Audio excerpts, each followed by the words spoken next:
चलिए, तो आज का टॉपिक क्या है हमारा? इंटीरियर ऑफ द अर्थ। नहीं, ये नहीं था। हम अर्थ के मूवमेंट को आज पढ़ने वाले हैं, basic movements and basic phenomena जो अर्थ के मूवमेंट, रोटेशन, रेवोल्यूशन की वजह से अकर करता है। ठीक है, हाँ। तो इसमें सबसे पहले है solstice and equinox. Solstice and equinox क्या होता है ये? इक्विनॉक्स जब डे एंड नाइट सेम हो जाती है और रात ड्यूरेशन सेम हो जाता है। इक्वी का मतलब होता है इक्वल, नॉक्स मतलब नाइट। तो ये वो फिनोमेना है जहां पे ड्यूरेशन, क्या चीज? Duration of night is equal in north and south hemisphere. North and south both hemisphere. ठीक है, हमें पता है कि जो अर्थ है दो हेमिस्फीयर में डिवाइडेड है, नॉर्थ एंड साउथ हेमिस्फीयर। क्या डिवाइड करते हैं इसको? यस, इसको डिवाइड करता है 0 डिग्री इक्वेटर। ठीक है, समझ गए?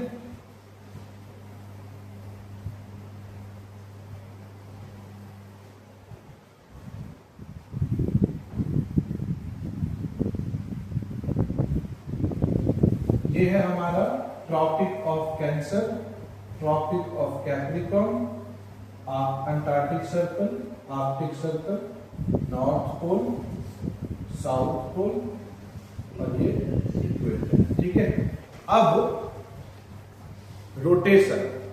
ठीक है, रोटेशन से क्या होता है? Day and night. जब सन के अराउंड ये रेवोल्यूशन क्रिएट करता है तो इसका जो पाथ है वो इक्वल नहीं है, एलिप्टिकल पाथ पे ये। हाँ, तो इसका मतलब क्या है कि ये बिल्कुल सीधे सीधे नहीं करता, बल्कि ये ऐसे करता है। एक बार ये इधर को जाएगा और एक बार ये नीचे की तरफ को आएगा, ऐसे करता है। ठीक, अब इस पूरे रोटेशन और उसके साथ साथ ये घूमता भी रहता है, ये घूमता भी रहता है और फिर रेवोल्यूशन भी करता रहता है, दोनों चीजें करता है।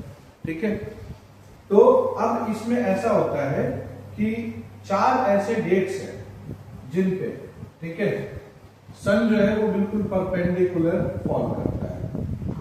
ठीक है, 2 बार यहां पर, ठीक, और एक बार tropic of cancer and tropic of capricorn. Sun जो है वो बिल्कुल ओवरहेड होता है, ये वर्ड यूज किए जाते हैं। सन इज डायरेक्टली परपेंडिकुलर, ओवरहेड। ठीक है, ये सब वर्ड जो है वो यूज किया जाता है। ठीक है, और ये कब कब अकर करता है?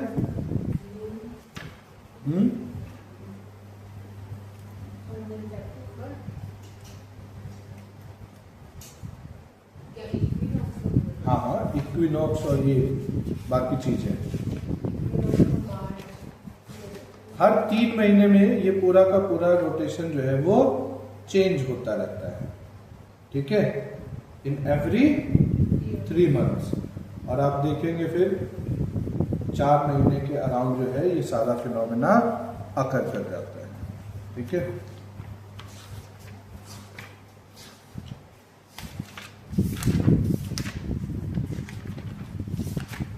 बना लो इसे फटाफट, ऐसे हाथ में हाथ धरे मत बैठो।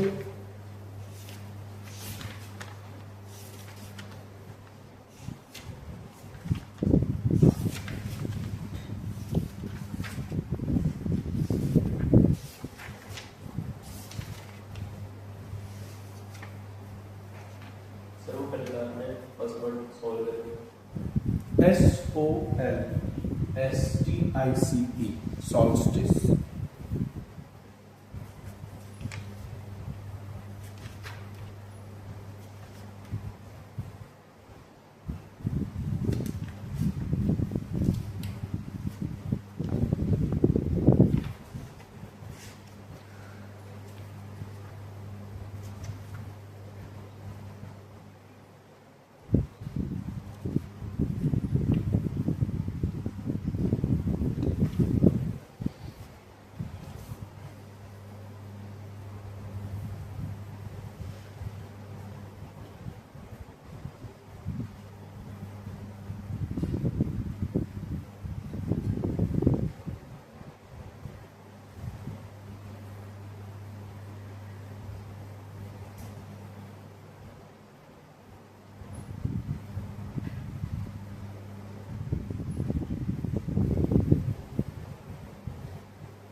हो गया, बना लिया, ठीक है। तो अब आप ये मान करके चलिए कि इक्विनॉक्स कब होगा, यहां, this is condition of equinox. Equinox क्यों? क्योंकि जब यहां होगा तो साउथ और नॉर्थ दोनों हेमिस्फीयर में इक्वल डिस्ट्रीब्यूशन ऑफ सनलाइट होगा, इक्वल डिस्ट्रीब्यूशन ऑफ डे होगा और नाइट भी होगा। नाइट अगर इक्वल है तो डे भी तो इक्वल होगा, लेकिन हम बोलते उसको बस ये है कि इक्विनॉक्स, एक ही नाम दे सकते हैं, ठीक है। तो ये अब ये डेट कब का है ये बता, इट्स आइदर 21 और 22 मार्च एंड दूसरा 23 सितंबर ऑफ एवरी ईयर, ठीक। अभी मई है, जून आने वाला है। अब आप ये देखो कि कैसे कैसे मूव करता है। अभी मार्च और सितंबर, ठीक है, इन दोनों में से नजदीक कौन सा है? मार्च। हाँ, तो जून जुलाई अगस्त, उसके बाद सितंबर है, मार्च के बाद अप्रैल में, 2 ही महीने में तो हुए हैं। तो ये हमारे टाइम से अभी नजदीक है। तो इसका मतलब ये है मार्च में 3 महीने ऐड करिए, क्या आएगा? अप्रैल, मई, जून। तो 21 जून, कितना?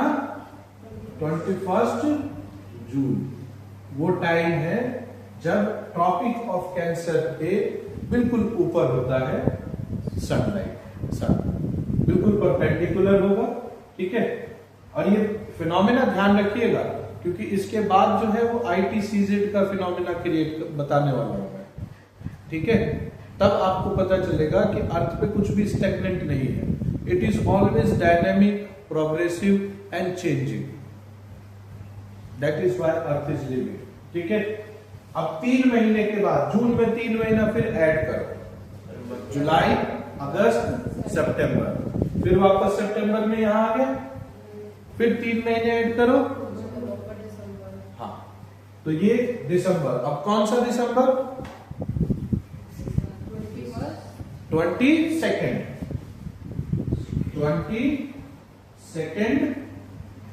दिसंबर, ये होता है हमारा, हाँ, ये जो दोनों है, ये कौन सा सोल्स्टिस है?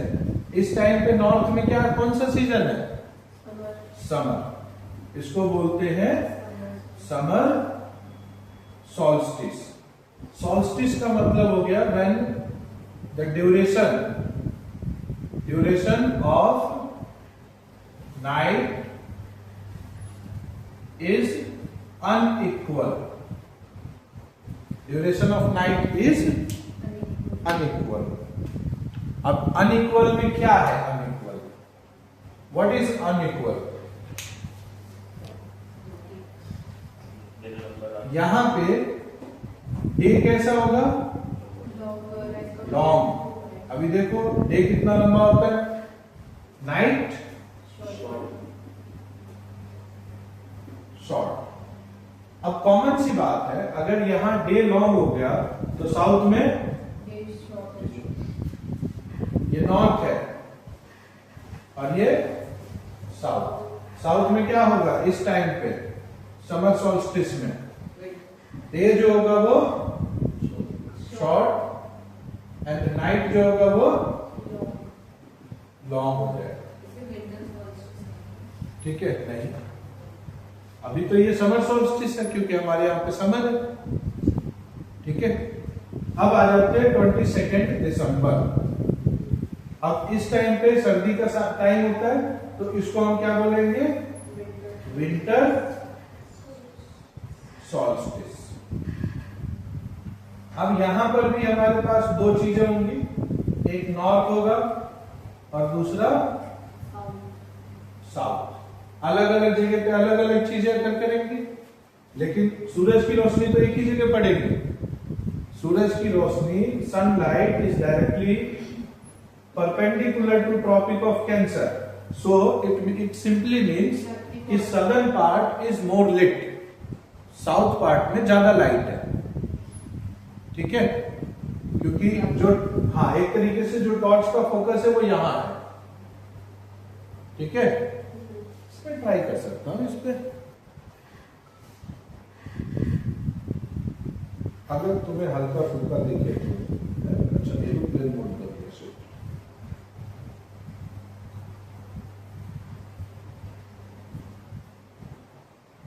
मैं सिलेक्ट क्यों नहीं करूंगी?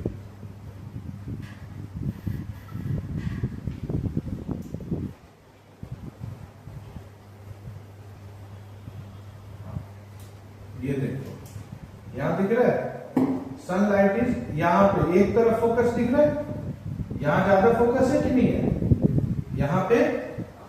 अब ये वाला पार्ट तुम्हें क्या लग रहा है, लिट है कि डार्क है? डार्क है ना। इस वाले पार्ट पे ये तो कंप्लीटली डार्क होगा, तो इस टाइम पे यहाँ पे 6 मंथ्स का नाइट होगा और यहाँ पे 6 मंथ्स का डे होगा।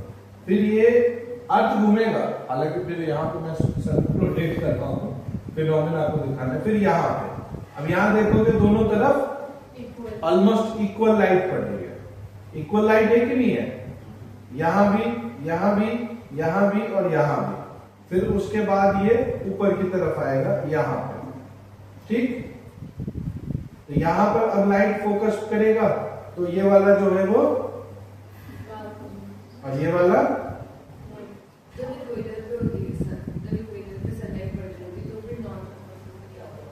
कुछ नहीं हो रहा होगा, ऑलमोस्ट इक्वल हो रहा होगा।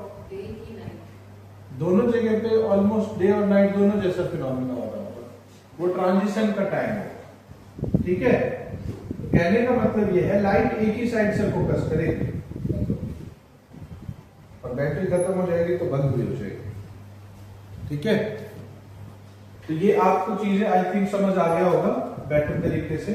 अब इस टाइम पे नॉर्थ में क्या हो रहा है, विंटर है तो ऑब्वियसली क्या है नॉर्थ में, विंटर नहीं, डे क्या होगा, डे यहाँ पे शॉर्ट हो जाएगा और साउथ में डे लॉन्ग हो जाएगा क्योंकि ज्यादा समय तक यहाँ पे लाइट पड़ रही है। ठीक है, और फिर उसके बाद में नाइट लॉन्ग हो जाएगी नॉर्थ में। हाँ, तो नाइट लॉन्ग हो जाएगी नॉर्थ में और साउथ में शॉर्ट हो जाएगी। तो क्रिसमस का जो टाइम होगा उस टाइम पे ऑस्ट्रेलिया में लोग कैसे ड्रेस पहने होंगे? सेंटा क्लॉज जैसा ड्रेस पहन सकता है कोई आदमी ऐसी टाइम में? निक्कर में घूमेगा सेंटा क्लॉज? ठीक है, इसीलिए पढ़ना जरूरी है ताकि घूमने जाओ तो एटलीस्ट बेसिक नॉलेज हो कि कहाँ पे किस तरीके का मौसम होगा, रादर देन गूगल करना। ठीक है, और वहां से सही से घूम जाओ। ठीक है, तो गाना है ना, छोटी छोटी रातें लंबी हो जाती है। कब हो जाती है?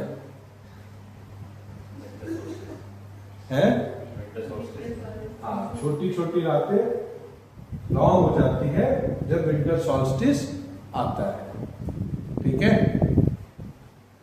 ये लिख लो, ये फिनोमेना, ये आपको याद रहना चाहिए कि डे, क्योंकि दोनों सीजन में डे एंड नाइट डिफरेंट होता है, स्विच करता रहता है। ठीक है,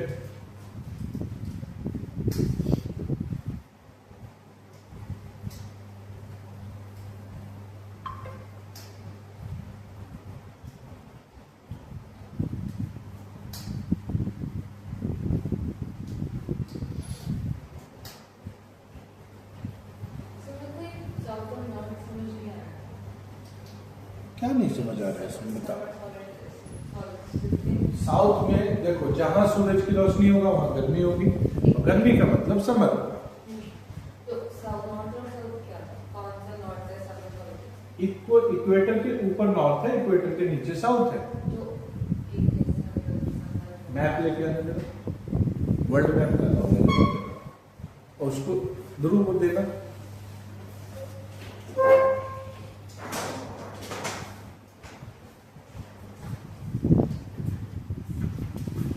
इस पे वर्ल्ड मैप जो है वो टाक मैं एक्चुअली में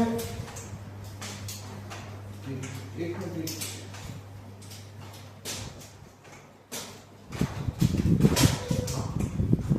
वर्ल्ड मैप जाएगा, ये वर्ल्ड मैप है। ठीक है, ये आप में से ही किसी ने कांड किया है, ये इक्वेटर है। ठीक है, अब जब हम ये इसको ग्लोब में कन्वर्ट करते हैं, ठीक है, तो इसके ऊपर की कंट्री नॉर्थ में आती है और इसके नीचे की कंट्री साउथ में आती है। अब अगर सनलाइट यहां है तो समर कहां होगा? इसी वाले कंट्रीज में। अगर सनलाइट इधर ज्यादा पड़ रही है तो गर्मी इधर ज्यादा है, तो कम किधर होगी? तो साउथ में क्या होगा? जहां गर्मी नहीं होगी वहां क्या होगा? ठंड। दो ही चीजें हैं। विंटर सोल्स्टिस क्यों होगा? ऐसे तो दोनों तरफ कंफ्यूज ही हो जाएंगे हम। नॉर्थ में समर सोल्स्टिस है, साउथ में विंटर है, तो जब साउथ में विंटर होगा नॉर्थ में समर हो जाएगा। ऐसे हम तो कंफ्यूज हो जाएंगे कि कौन सा कहां हो रहा है। दुनिया की ज्यादातर कंट्री और खास करके पावरफुल कंट्रीज नॉर्दर्न हेमिस्फीयर में है, तो हर फिनोमेना को हम नॉर्थ के हिसाब से देखते हैं। एक्चुअली में विंटर सॉल्स्टिस जो हो रहा है, विंटर सॉल्स्टिस के टाइम पे विंटर नॉर्थ में है, साउथ में नहीं है। समझ गए? विंटर कहां है? विंटर कहां है? नॉर्थ में। विंटर सॉल्स्टिस के टाइम पे विंटर कहां है? नॉर्थ में है। समझ आ रहा है? क्योंकि नॉर्थ में जो सीजन है उसी के हिसाब से हमने नामकरण किया हुआ है। North dominates. ठीक है, नॉर्थ की दादागिरी चलती है, क्योंकि साउथ में वैसे भी कम कंट्रीज है, थर्ड वर्ल्ड कंट्रीज है और कम ही है। हमारा इंडिया, उसका एक्सटेंट 8 डिग्री से लेकर के और 36 डिग्री तक है। ठीक है, तो हमारा पूरा का पूरा पार्ट जो है वो नॉर्थ में आता है, कंप्लीटली नॉर्थ में आते हैं, और लॉन्गिट्यूड के हिसाब से ईस्ट में आते हैं। वर्ल्ड मैप देखें तो हम दुनिया के या मैप के नॉर्थ ईस्ट में आते हैं। ठीक है, समझ आया? हाँ जी, क्या? कि जब कैप्रिकॉर्न में सनलाइट पर्टिकुलर तो नॉर्थ पे जब सनलाइट पड़ेगी तो हमें गर्मी होगी। हाँ, तो उस हिसाब से नॉर्थ को डोमिनेट करके देंगे, तो ऊपर गर्मी हुई होगी और नीचे ठंड, जब समर सॉल्स्टिस है। हाँ, और जब विंटर होगा तो ऊपर विंटर है, हाँ, और नीचे गर्मी, नीचे समर है। विंटर सॉल्स्टिस में जहां पे सन परपेंडिकुलर है वहां तो समर है, बट इसको हम बोलते हैं विंटर सॉल्स्टिस। ठीक, पक्का? ठीक है, ये चीज समझ आ गई कब कब अकर करता है? कोई डाउट इसमें? पक्का? ठीक है, अब एक फिनोमिना आता है इसमें, ITCZ, जिसको हम बोलते हैं इंटर ट्रॉपिकल कन्वर्जेंस जोन। ठीक, अब वर्ड से क्या है? इंटर ट्रॉपिकल, यानी कि ट्रॉपिकल विंड्स कन्वर्ज करती है उस जोन में। ठीक है, क्या होता है? हाँ, ठीक है। अब देखो, जैसे सबसे ज्यादा तुम्हें क्या लगता है, अगर हम सूरज को, अर्थ को, सबको एक जगह पे रख देते हैं, ठीक है, या वैसे भी ऊपर पहले एक जगह रख के मानते हैं, ठीक है, तो इक्वेटर पे हमने फिक्स किया, तो सबसे ज्यादा हीट कहाँ होगी? तो यहाँ पे क्या होगा? टेम्परेचर हाई होगा। तो टेम्परेचर अगर हाई होगा तो हवा क्या होगी? गर्म। और गर्म होकर हवा कहाँ जाएगी? ऊपर। तो सरफेस पे क्या रह जाएगा? सरफेस पे कुछ नहीं बचेगा, वैक्यूम होगा। तो वैक्यूम में प्रेशर लो होता है कि हाई? तो यहाँ पे क्या बन जाएगा? Low pressure. ठीक है। अब लो प्रेशर जब होगा तो ये हमेशा हाई प्रेशर से सराउंडेड रहेगा। किससे सराउंडेड रहेगा? हाई से। फिर अगेन लो हो जाएगा और फिर लास्ट में हाई होगा।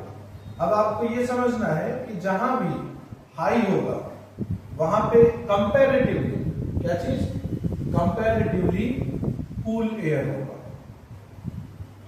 और जहां पे भी प्रेशर लो होगा वहां पे कंपैरेटिवली हॉट एयर होगा।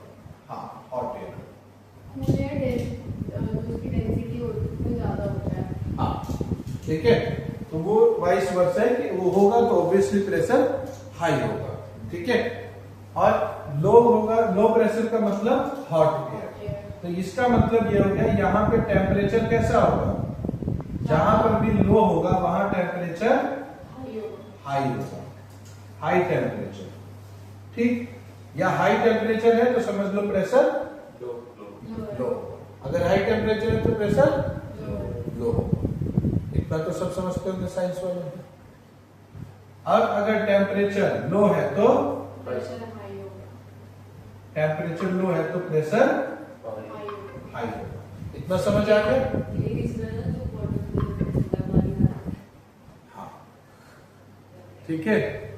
तो अब आप ये समझिए कि पूरे अर्थ पे जहां जहां ये इंपॉर्टेंट लैटिट्यूड्स हैं, इन सभी जगह पे अलग अलग तरीके का फिनोमेना अकर करता है। ठीक है। जहां सबसे ज्यादा हीट होगी, सबसे ज्यादा हीट हमें पता है कहां होती है? टॉरिड जोन में। टॉरिड जोन में क्यों होती है?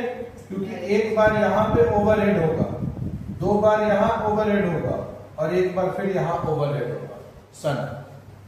ठीक। अब यहाँ लो प्रेशर होगा तो हवा जो होगी वो एयर का एक फिनोमेना है, कंटिन्यूसली मैं बताता रहूंगा। एयर हमेशा मूव कैसे करती है? यस, हाई टू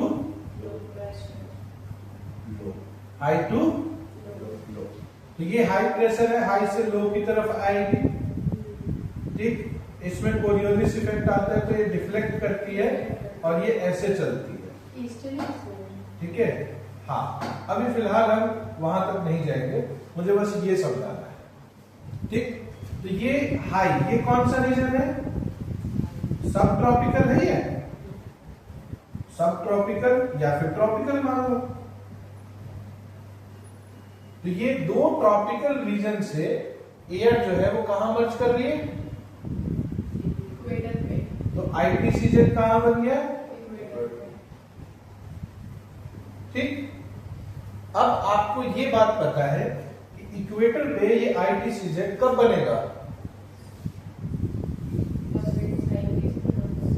जब सूरज की रोशनी यहाँ पे परपेंडिकुलर होगी, सबसे ज्यादा हीट होगा। तो ये कब बनेगा? एक मार्च में और सितंबर में। ठीक।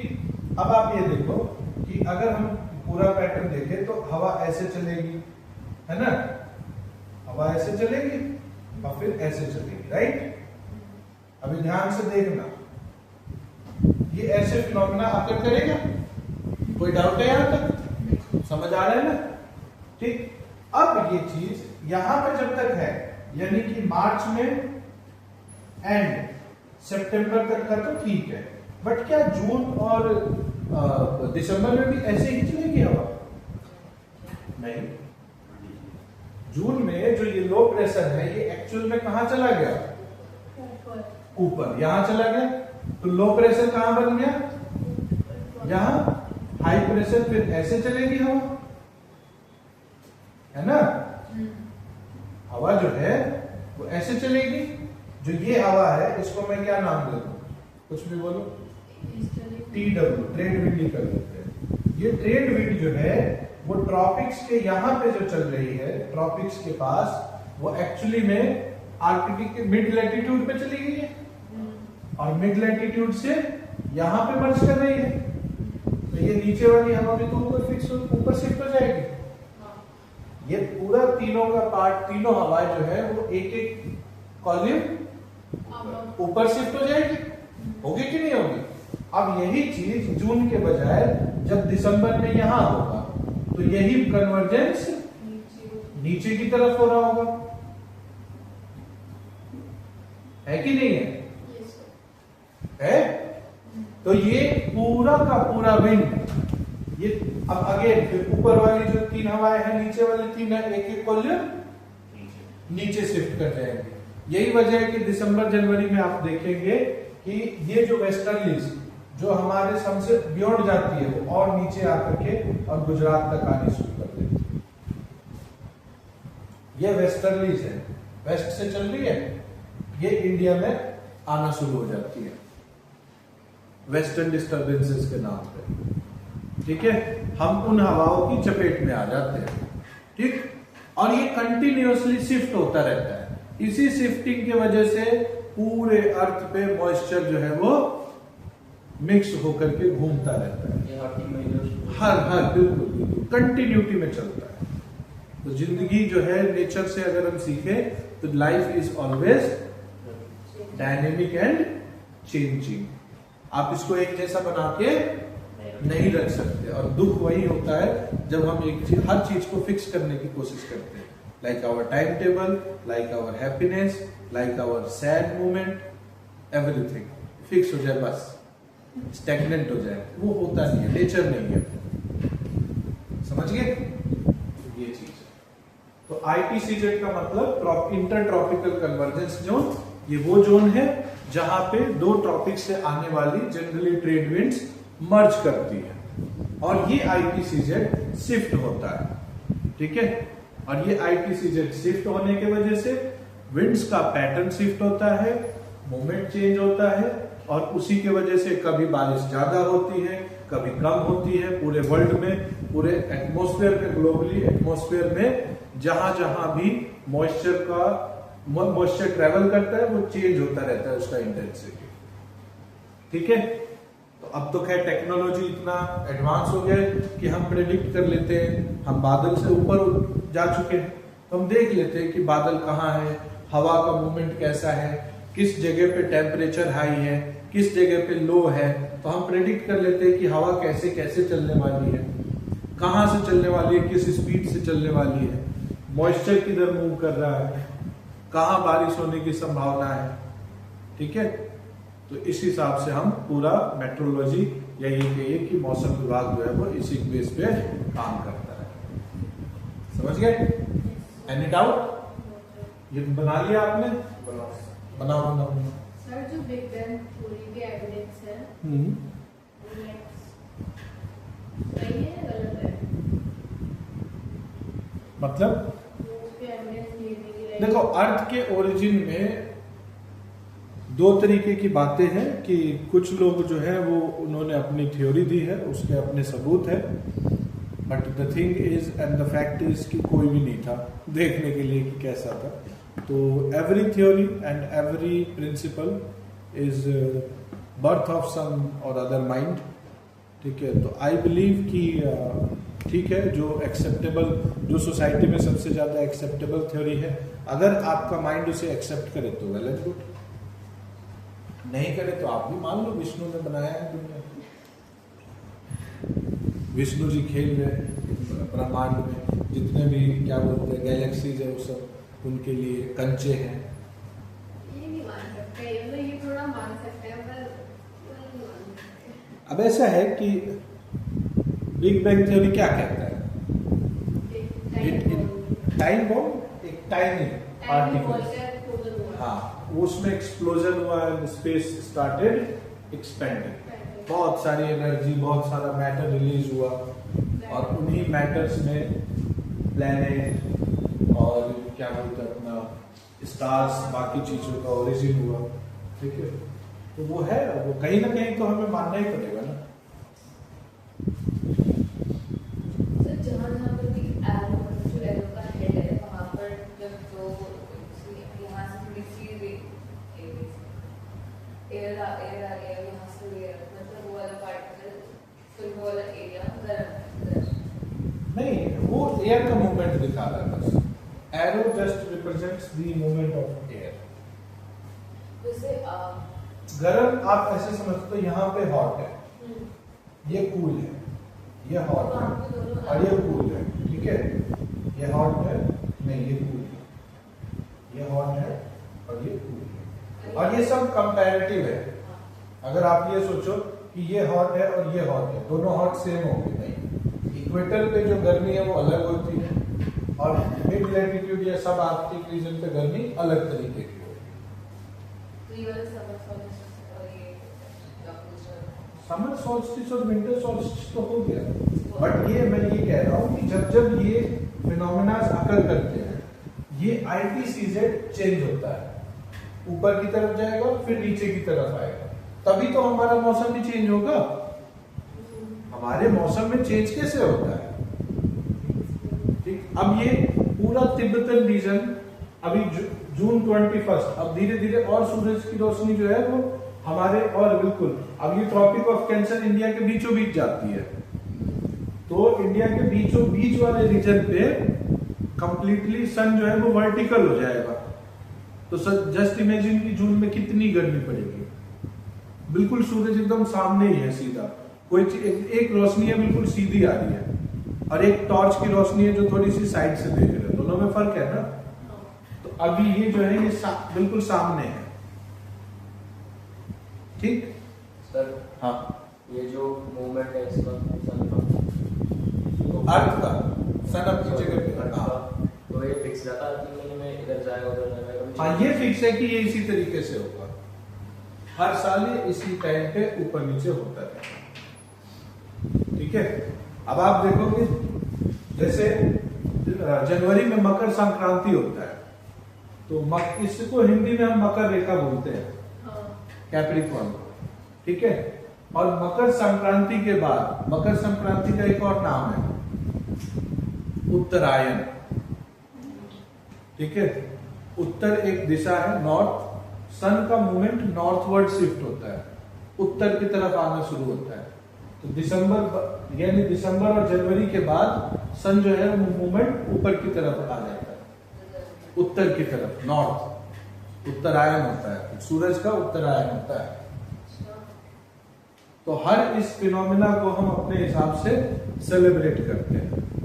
और खैर हमारा जो कैलेंडर, जो उत्तरायण और दक्षिण, इस तरीके की जो चीजें हैं वो मून के कैलेंडर के हिसाब से बनी हुई है, और ग्रेगोरियन कैलेंडर जो अभी 31 और 30 और 28 के हिसाब से चलता है, उसमें डेट्स जो है वो चेंज हो जाते हैं। Over a period of time चीजें बदलती गई और उत्तरायण एक्चुअली में जनवरी में पहुंच गया है। ठीक है, ये बाकी ये है कि सन का मूवमेंट जो है वो उत्तर की तरफ शिफ्ट हो जाता है, उत्तरायण के बाद नॉर्थ की तरफ आना शुरू हो जाता है। ठीक है, कोई डाउट नहीं? सॉल्स्टिस और ये चीजें क्लियर है? ठीक, इसको मैं इरेज कर रहा हूं और फिर उसके बाद हम लास्ट टॉपिक करेंगे, उसका नाम है टाइड्स। ये भी सन, मून और अर्थ के प्लेसमेंट और फिनोमेना जो उस पे होता है। ठीक है, देखो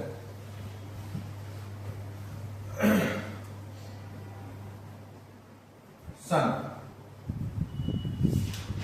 ठीक है, क्या है ये? सन, दिस इज सन। ठीक, अब अर्थ जो है, अगर सन यहां रखेंगे हम,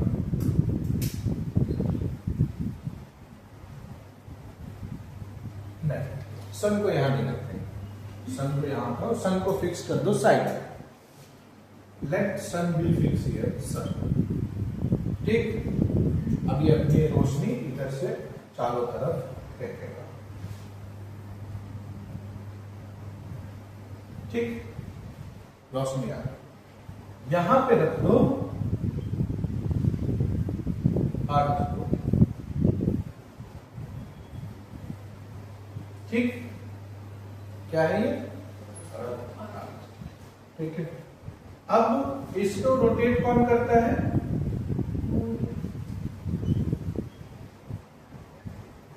इसे रोटेट करेगा मून। ठीक, अब अगर सन यहां है तो सभी पे हाफ हो जाएगा। ऐसे ही तो रोशनी पड़ेगी, सन की रोशनी यहां पड़ रही है चारों तरफ, तो ये फिनोमेना, ये साइड क्या होगा? हाँ, ये डे होगा, ये डे और ये नाइट है कि नहीं है? हाँ, क्यों? मून पे भी तो नाइट का फिनोमेना आकर करेगा। बॉल है, बॉल के आधे पार्ट पे ही तो लाइट पड़ रही है। आऊंगा उस पे, आ रहा हूं। ठीक है, यहां तो बिल्कुल सीधे सीधे है। ठीक है, अब अगर मून का प्लेसमेंट इस जगह पे है, लाइट किधर है? इस साइड में है, ये डे है और ये नाइट इस पार्ट में है। इसके किसी भी इस साइड में मून है क्या? नहीं है ना, मून यहां है। हम इन चारों में से एक को लेंगे, पहले हम इसको लेंगे। एक ही मून है हमारे पास और वो है यहां पे फिक्स, ये फर्स्ट है हमारा। ठीक है, यहां पे फिक्स है, तो अब बच गया अर्थ। अर्थ पे नाइट किस साइड है? इधर। और मून किधर है? इधर। तो दिखेगा क्या? नहीं दिखेगा ना, तो इसको हम बोलेंगे क्या? फुल मून की न्यू मून? New moon. ठीक है, और जब नहीं दिखता है तो क्या होता है? अमावस। अमावस होता है। ठीक, जब मून नहीं दिखता है तो अमावस की रात होती है काली। ना दिखने का मतलब पीछे चला गया। ना दिखने का मतलब जिस साइड में नाइट है उसके अपोजिट साइड में मून है। ठीक, फिर मून धीरे धीरे धीरे धीरे धीरे धीरे घूमता हुआ यहाँ है, फिर ये बराबर हो जाएंगे। तो इस टाइम पे मून कितना दिखेगा? हाफ। ये है हमारा हाफ मून। और ये सब करने में इसको कितना दिन लगेगा? 7th डे, 7वें दिन। ठीक, यहां पे ये ऐसे मतलब मान करके चलो,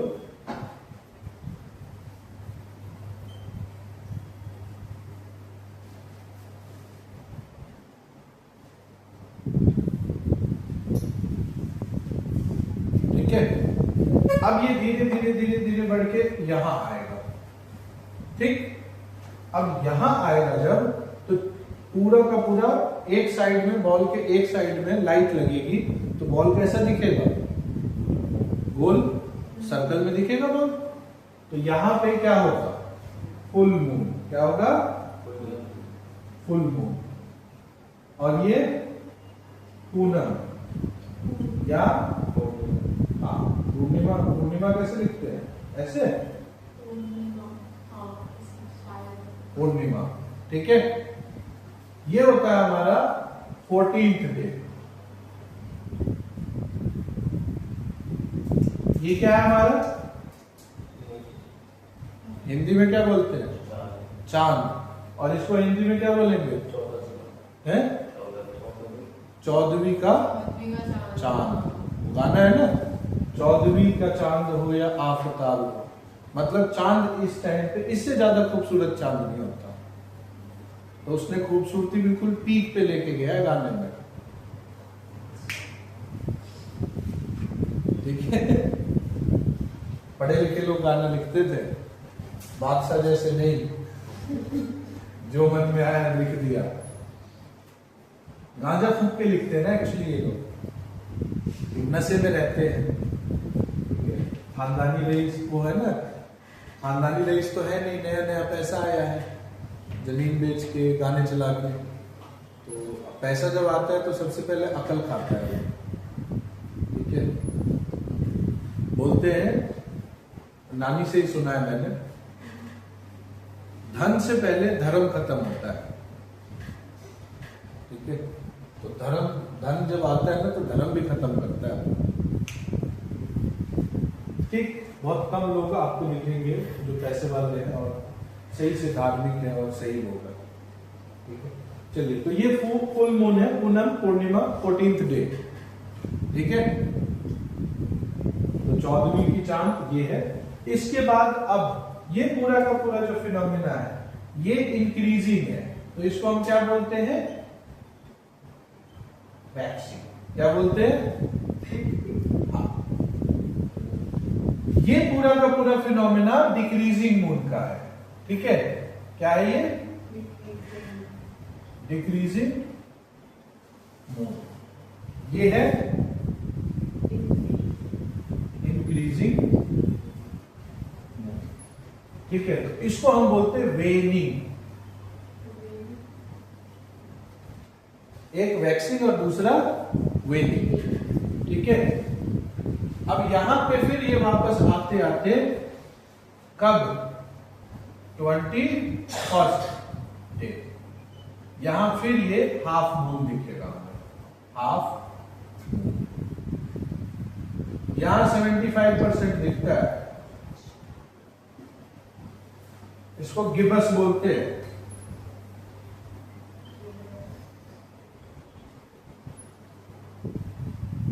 गिबस मून। और ये क्रिसेंट, वो जो सितारा वाला, तारा वाला जो होता है ना, हाँ चांद सितारे के बोलते हैं। ठीक है, और फिर ये 21st मान लो या फिर 28th डे मान लो। ठीक है, ये पूरा साइकिल कंप्लीट होता है और ये इस हिसाब से पूरा फेस क्लियर हो जाता है। हाँ, अब अगर मान लेते हैं चंद्र ग्रहण, यानी कि देखो सूर्य ग्रहण यानी कि हमें सूरज नहीं दिखेगा, और चंद्र ग्रहण यानी कि सूरज चांद को नहीं दिखेगा। तो चंद्र ग्रहण के टाइम पे अर्थ जो है वो सन और मून के बीच में आ जाता है। ठीक है, तो ये वाला जो पार्ट लाइट वाला है ये नहीं होगा, तो चंद्र ग्रहण। और सूर्य ग्रहण में क्या होता है? ये एक्चुअली में सन तो बहुत बड़ा है और इलेक्ट्रिकल पाथ है, अर्थ भी टिल्टेड है, वो टिल्टेड में ये अर्थ है। ठीक है, इसको ऐसे रोटेट करता है मून। ठीक, और फिर उसके बाद ये सन है।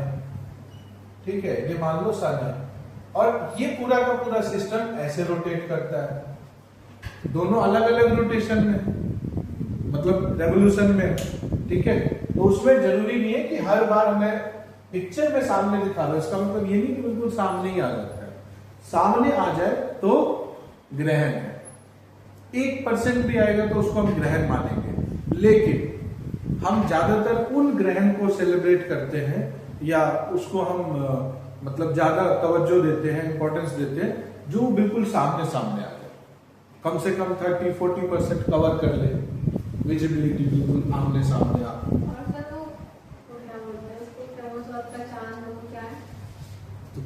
चांद तो यही है। अब तुम्हें करवा चौथ का मान लो या चंदा मामा का मान लो, उसमें क्या स्पेशल है? कुछ नहीं, चांद वही रहता है।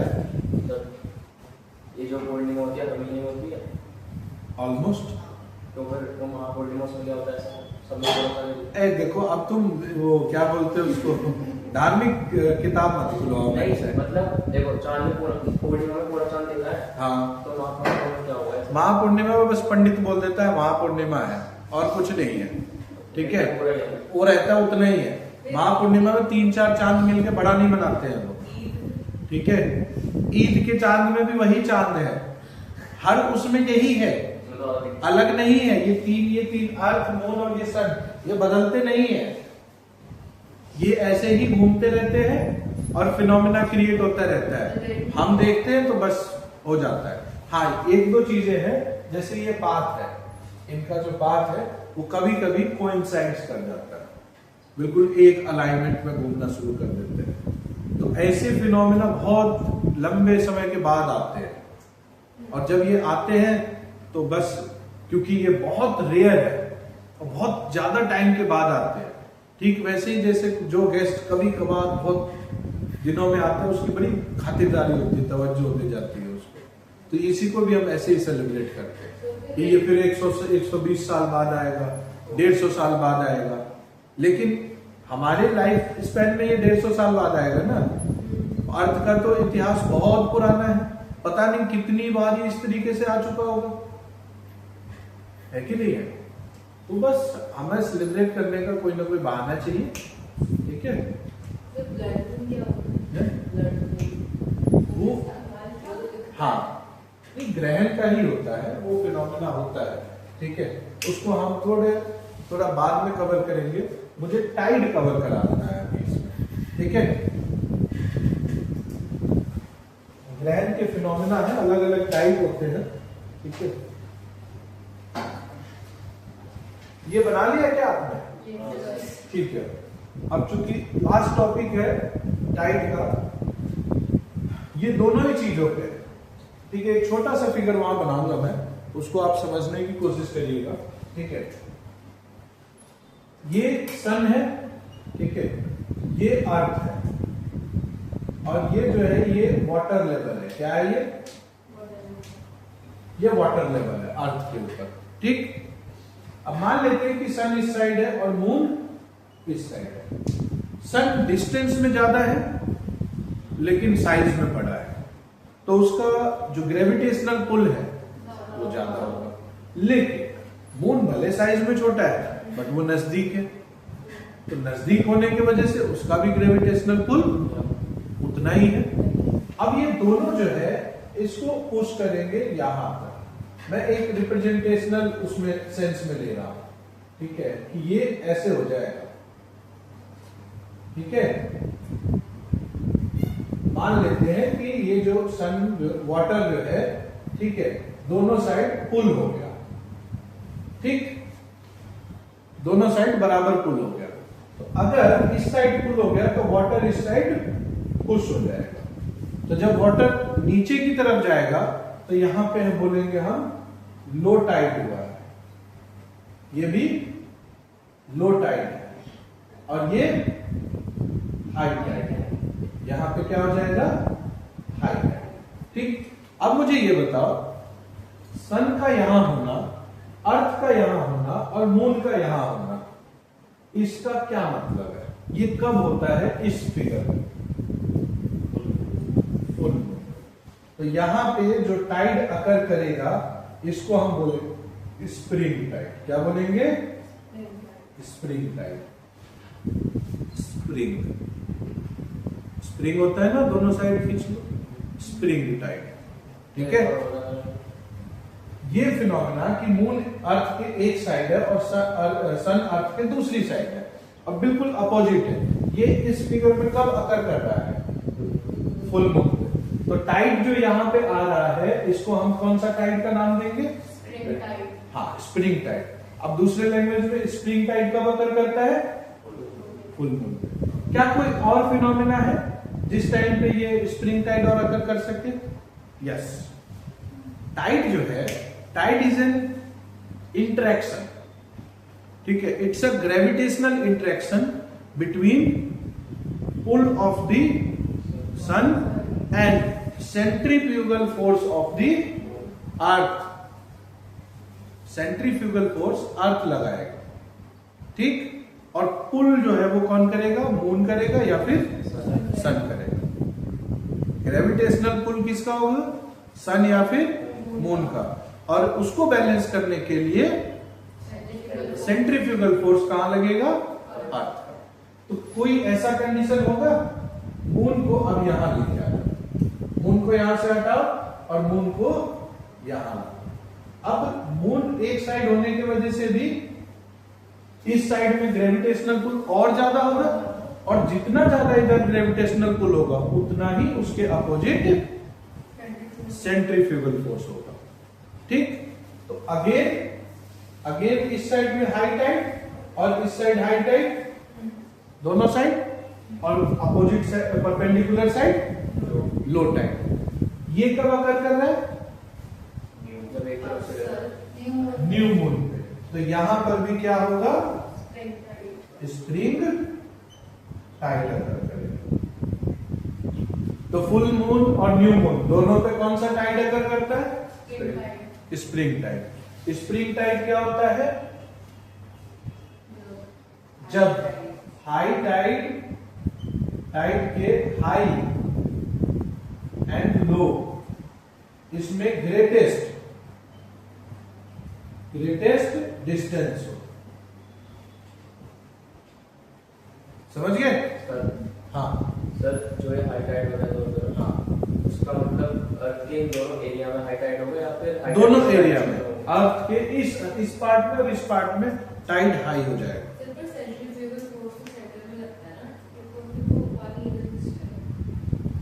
अर्थ तो लगाता है इसमें, कहाँ पे लगाता है? हाँ, तो अर्थ का सेंटर ही उसको पुश करता है।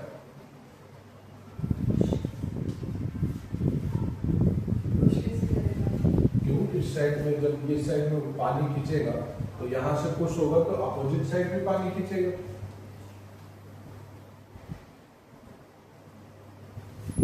समझ गए? ये अब मैं इसे मिटा रहा हूं, ठीक है? नहीं, एक और चीज समझो। मान लेते हैं कि मून यहां भी नहीं है और मून यहां भी नहीं है। अब मून कहां है?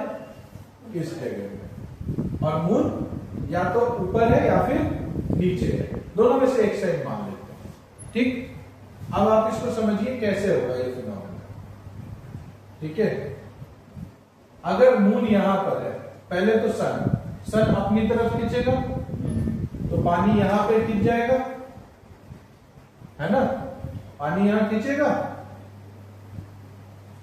मून अपनी तरफ खींचेगा तो पानी यहां भी खींच जाएगा। ठीक, इसका अपोजिट फोर्स लगेगा तो पानी इस साइड भी खींच जाएगा, इसका अपोजिट लगेगा तो पानी इस साइड भी खींचेगा। तो आप ये समझिए, इस टाइम पे जब मून यहां हो और सन यहां हो, यानी कि हाफ मून के कंडीशन में क्या होगा? एक हाई टाइड इधर होगा, एक हाई टाइड इधर होगा, एक हाई टाइड इधर होगा और एक हाई टाइड इधर। यहां पे क्या होगा? Low tide, low tide, low tide, low tide. ठीक, इसका मतलब क्या हुआ? इसका मतलब ये हुआ कि ना तो बड़ा टाइड आएगा और ना ही लो टाइड ज्यादा होगा, ना तो हाई टाइड बड़ा होगा ना लो टाइड ज्यादा होगा, क्योंकि अर्थ पे ऑलमोस्ट पानी जो है वो वाटर का लेवल इवनली डिस्ट्रीब्यूटेड होगा। सर ये फिनोमेना कभी भी होता है? नहीं, ऐसा नहीं है, हाफ मून पे होगा ये। तो ऑलमोस्ट अमावस के बाद 5-6 दिन के बाद ये फिनोमेना आता है।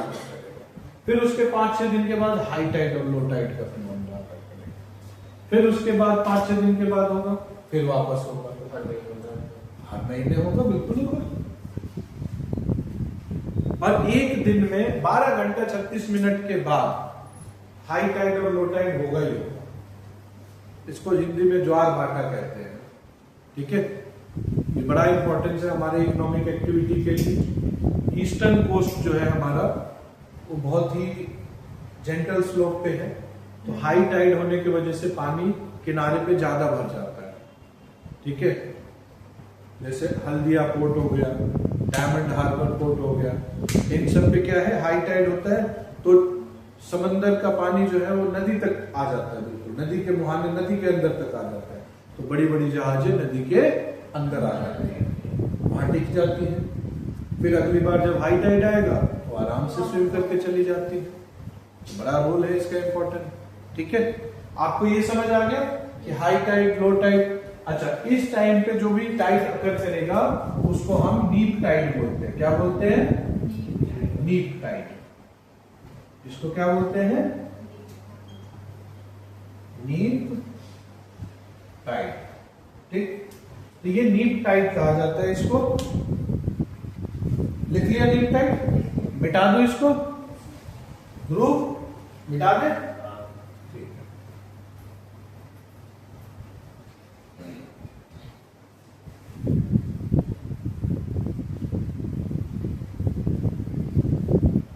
टाइट प्रैक्टिकली में कैसे अकर करता है आप इसको समझिए।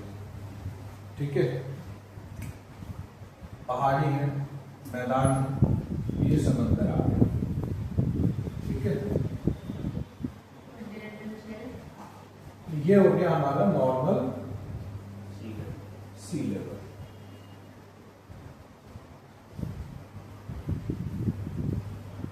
ठीक है, ये नॉर्मल है हमारा। ठीक है, जब पानी बढ़ेगा तो ऑब्वियसली पानी यहां तक आ जाएगा। ये हो गया हाई टाइड।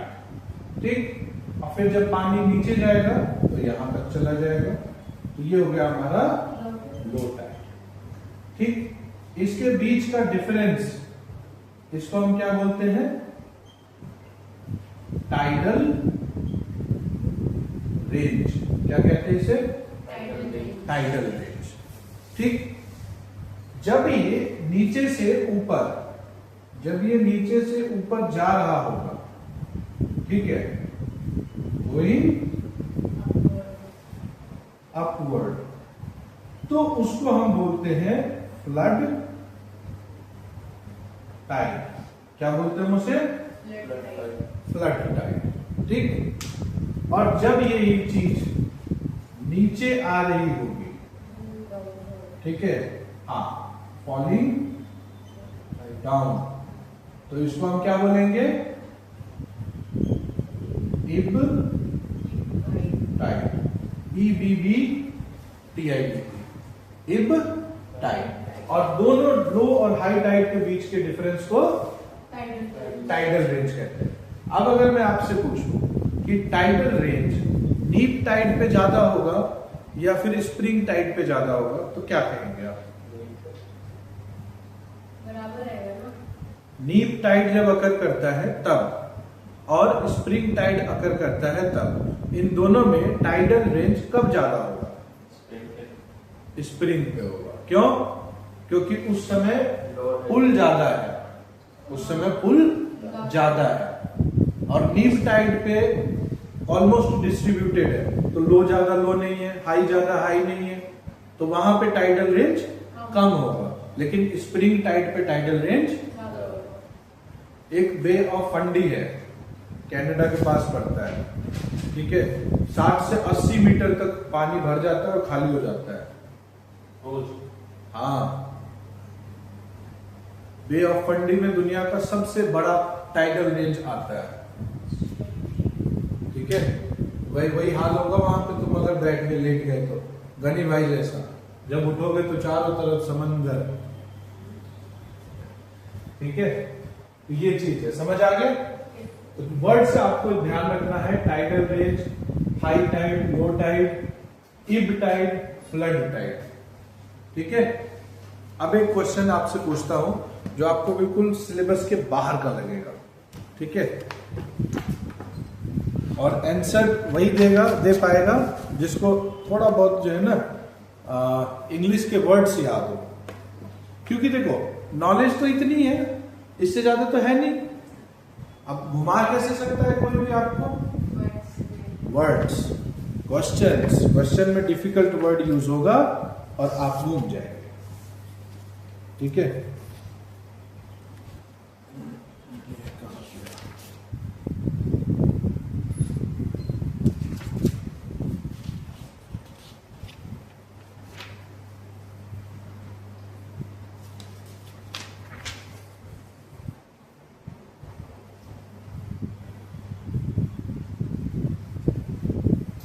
एक क्वेश्चन है 2024 फर्स्ट का क्वेश्चन है, 2024 फर्स्ट पेपर का क्वेश्चन है। बोल रहा है कि नीप टाइड के रिगार्डिंग कौन सा स्टेटमेंट सही है, ये बताना है आपको। ठीक है, आप इंडिविजुअली में क्वेश्चन जो है स्टेटमेंट को समझिए। पहला है it occurs every 14 to 15 days which coincides with first and third quarter of the moon. अब वर्ड्स आप लिख लीजिए पहले। इट अकर्स नीप टाइड। नीप टाइड कब अकर करता है? 14 to 15 डेज में, ठीक। और ये कोइंसाइड्स करता है first quarter and third quarter of moon. First quarter and third quarter of moon.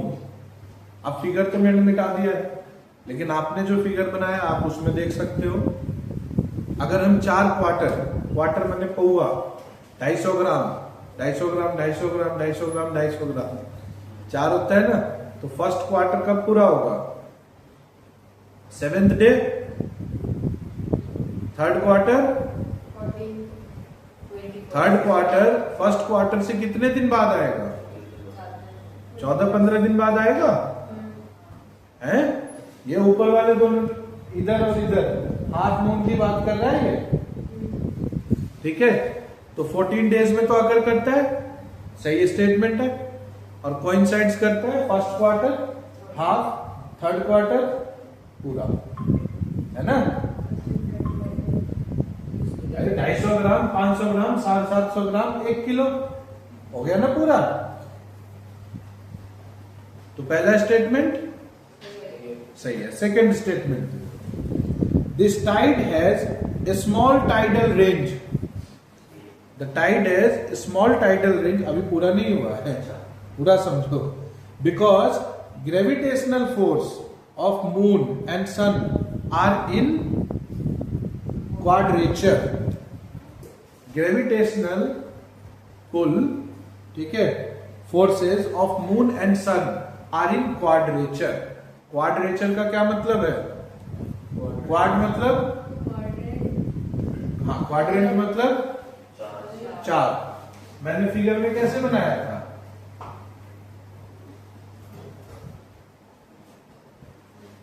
याद है? बनाया कि नहीं बनाया? हाँ, तो इधर सन था, इधर मून था, और इधर सेंट्रीफ्यूगल फोर्स और सेंट्रीफ्यूगल फोर्स। तो ये क्वाड्रेचर हो गया ना। तो दोनों स्टेटमेंट सही है, ठीक है। Because the force, gravitational force of sun and moon are in quadrature.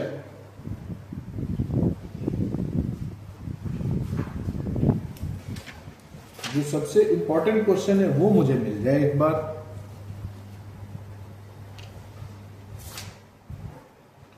Ton ton ton.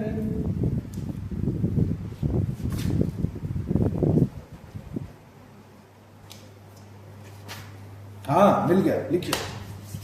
ये तो पूरा क्वेश्चन लिखो, ठीक है। ये है 1 साल और पहले का 2023 का क्वेश्चन है, ठीक है। In which position of sun, earth and moon? In which position of sun, earth and moon?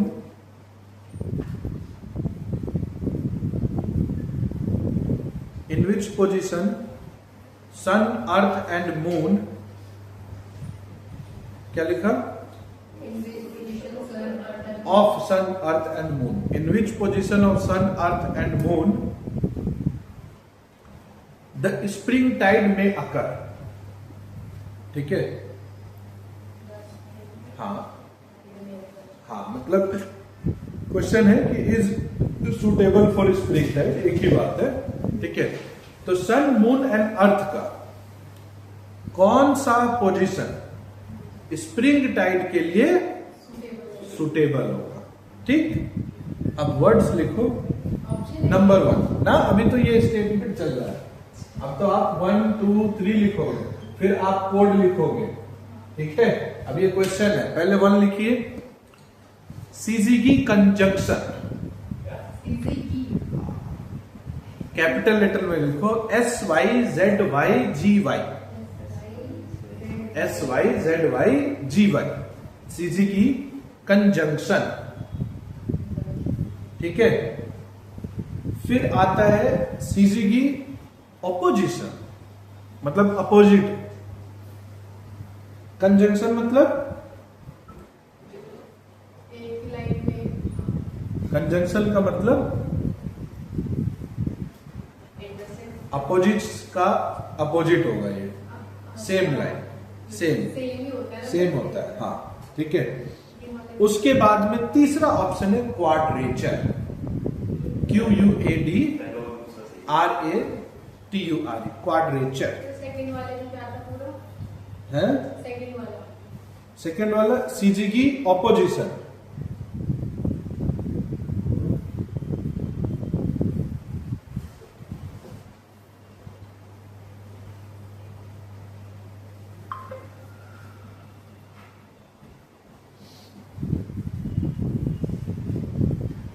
बताओ। हाँ पहले तो बताओ CGG का मतलब क्या होता है? नहीं पता। तो फिर कैसे? सेकंड के साथ का वर्ड है और क्वाड्रेचर? चारों तरफ से ठीक है, कुछ भी नहीं है। CGG का मतलब, CGG एक वर्ड है जिसका मतलब होता है जब एक या ज्यादा चीजें, खास करके सेलेस्टियल बॉडीज, जब वो एक ही लाइन में, ऑलमोस्ट सीधे लाइन में होती है तो, ठीक है। और CG की ऑपोजिशन यानी कि या तो अपोजिट हो, जो कि फुल मून के टाइम पे था, या तो CG की कंजंक्शन जो कि न्यू मून के टाइम पे था। ठीक, दोनों कंजंक्शन सेम। हाँ नहीं, कंजंक्शन जो है न्यू मून पे होगा, कंजंक्शन न्यू मून पे होगा और ऑपोजिशन फुल मून पे होगा। दोनों कंडीशन में एक लाइन पे है, दोनों ही कंडीशन पे ऑलमोस्ट स्ट्रेट। अब ये तो यहाँ पे CG की वर्ड यूज किया, हो सकता है अगले बार स्टेटमेंट में से एंगल पूछ ले। नीप टाइड अगर when there is angle, when sun moon and earth creates a perpendicular,